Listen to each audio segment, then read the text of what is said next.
Hola, soc Oriol Bosch, coordinador d'exposicions i activitats del Museu d'Art Jaume Morera.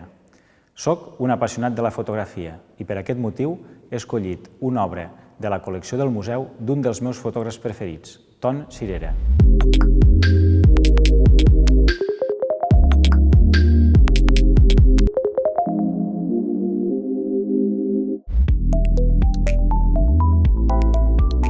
La primera cosa que crida l'atenció d'aquesta obra són les seves dimensions.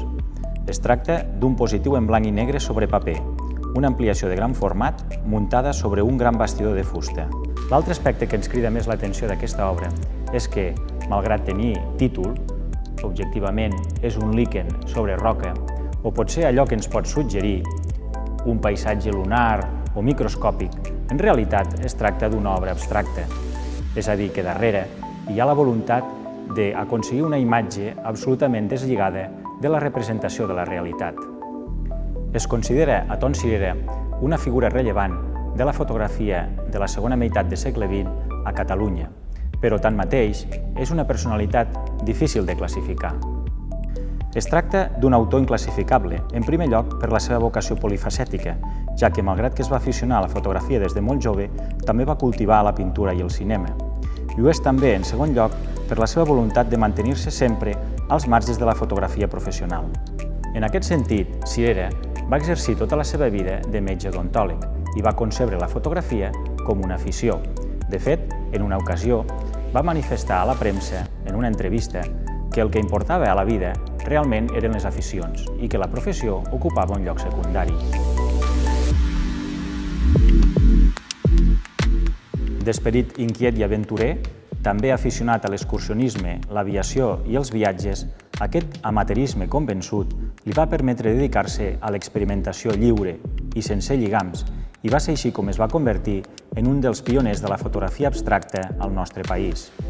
A finals de la dècada dels 50, en plena maduresa creativa, Ton Cirera comença a investigar de forma autodidacta amb la fotografia abstracta. Suposa un antecedent la fotografia científica i aèria que havia portat a terme anteriorment conjuntament amb el seu germà Jordi. També tenen un paper molt important els seus viatges a París, la seva amistat amb el pintor Joan Vilacases, el moviment informalista o el context artístic de la Lleida del moment marcat pels debats sobre la introducció de l'art abstracte.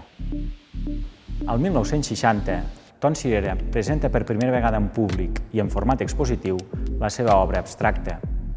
Ho fa, animat pel crític Sebastià Gasch, a la Sala Aixalà de Barcelona, llavors l'única galeria fotogràfica de la capital catalana. La mostra estava protagonitzada exclusivament per imatges abstractes, concretament 9 còpies positives de gran format que Cirera va concebre muntades sobre bastidor i sense emmarcar amb la intenció d'equiparar-les a l'abstracció pictòrica. Precisament, aquesta era una d'aquelles fotografies. Totes elles eren macrofotografies o primers plans d'escorces d'arbre, de fustes corcades, de líquens o de tolls d'aigua, és a dir, elements de la natura que, degudament seleccionats, descontextualitzats i ampliats, oferien unes extraordinàries imatges abstractes. Una visió que té una clara afinitat amb el moviment informalista, un moviment abstracte en aquell moment en auge a tota Europa i amb el qual comparteix els mateixos valors d'experimentació i llibertat creativa i on predominen la importància de l'atzar, el procediment i la subjectivitat del propi artista. L'exposició a la Sala Aixalà va ser rebuda amb entusiasme i elogis per part de la crítica artística i va situar Cirera en el mapa de l'escena fotogràfica com un creador singular i independent. De fet, presentar una obra com aquesta en el context fotogràfic del moment suposava realment una aposta a contracorrent. Ton Cirera va continuar experimentant durant uns anys més amb la fotografia abstracta. A partir de llavors també fotografiant cultius de laboratori que ell mateix preparava o mitjançant la fotografia aèria, captant imatges des de l'aire des del seu avió.